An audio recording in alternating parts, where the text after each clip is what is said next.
के साथ। ये व्यवहार हो रहा है विपक्ष के साथ।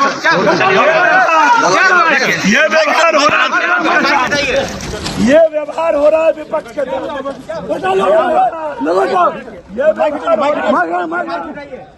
ये व्यवहार विपक्ष के साथ मार्शल से ये व्यवहार हो रहा है विपक्ष के साथ।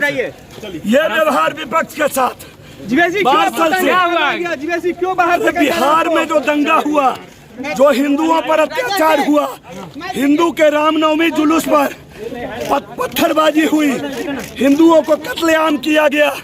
मैंने मुख्यमंत्री को सदन में आकर जवाब देने के लिए कहा। मुख्यमंत्री को सदन में आकर जवाब देने के लिए मैंने कहा। आसन ने निर्लज्जता दिखाते हुए, आसन ने एक पक्षीय कार्रवाई करते हुए मार्शल आउट करने का काम किया। लोकतंत्र आज शर्मसार हो गया, लोकतंत्र बिहार का आज बदनाम हो गया।